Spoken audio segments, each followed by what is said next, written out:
আমরা দেখি বাজারে বর্তমানে যে ইলেকট্রোলাইট ড্রিঙ্কস প্রায় 5টা প্রতিষ্ঠানে ইলেকট্রোলাইট ড্রিঙ্কগুলো আমরা দেখতে পাই কোনো অনুমোদন নেই এবং কোনো অনুমোদনবিহীন। এবং এই বিষয়ে আমি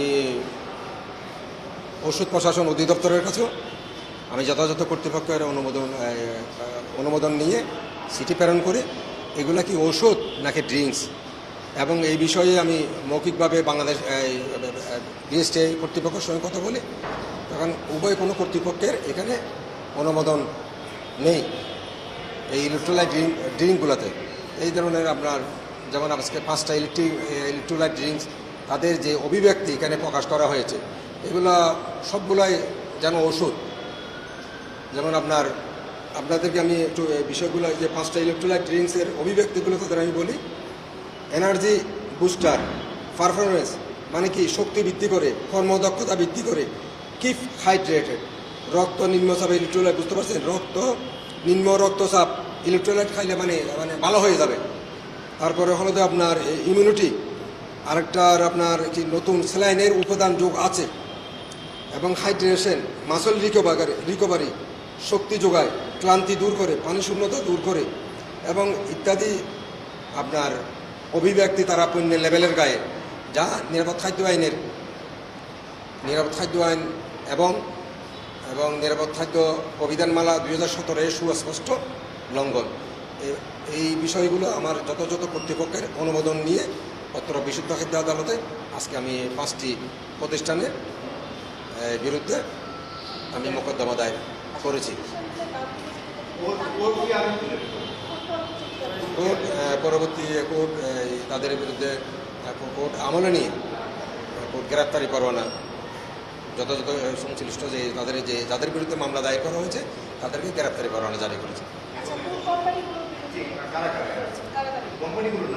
কোম্পানিগুলোর নাম হলো তো একটা আপনার হলো যে এসএমসি, এবং এসএমসির সাথে আছে তারপরে আপনার এই একমি, তারপরে আছে আপনার turbo electrolyte drinks, research electrolyte drinks, Probana এবং অ্যাক্টিভ প্লাস।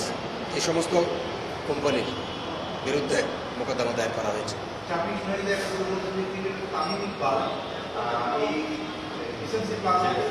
বিজ্ঞাপন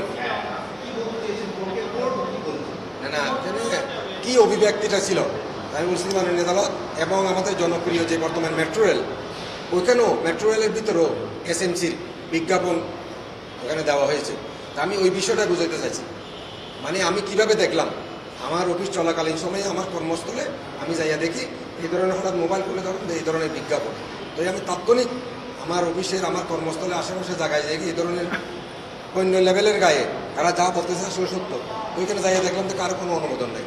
এই বিষয়ে আমি যথাযথ কর্তৃপক্ষের আমার দৃষ্টি আকর্ষণ করি এবং ওষুধ প্রশাসনের দৃষ্টি আকর্ষণ করি লিখিতভাবে।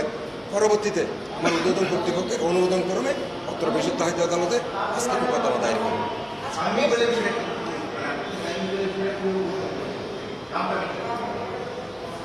এখানে যে সেই অভিব্যক্তিটা যে আপনার এসএমসির ইলেকট্রোলাইট ড্রিঙ্ক সম্পর্কে সেটা আমি ওইভাবে যে অভিব্যক্তিটা যে এই পণ্যটা ভালো করে যেভাবে সে করছে আমি যে উপস্থাপন করছি ডিটেলস লিখি নেই, এটা মামলার বিষয়, যা বিজ্ঞাপনের বিষয় তো ওখানে জাস্ট আমি ওখানে ওটাই উল্লেখ করছি। প্রথম কীভাবে আমি জানলাম, হ্যাঁ ওইটাই আমি আমাদের জাতীয় দলে সম্মানিত ক্রিকেটার যখন এসএমসি এই যে ড্রিঙ্কস ইলেকট্রোলাইট ড্রিঙ্ক সম্পর্কে যখন বলেন যেহেতু সে একজন ভালো খেলোয়াড়, তো আমরা এটা আকৃষ্ট হই। তখন দেখলাম এবং আমার বাড়ি এবং তার বাড়ি প্রায় কাছাকাছি জায়গায় একই জায়গায়, তখন আমাদের একজন জাতীয় ক্রিকেট দলের খেলোয়াড় যখন কোনো একটা কথা বলে এটা আমরা একটা অভিব্যক্তি প্রকাশ করে এটা আমরা কি গ্রহণ করি, তখন এটা দেখলাম না কী বিষয়টা এই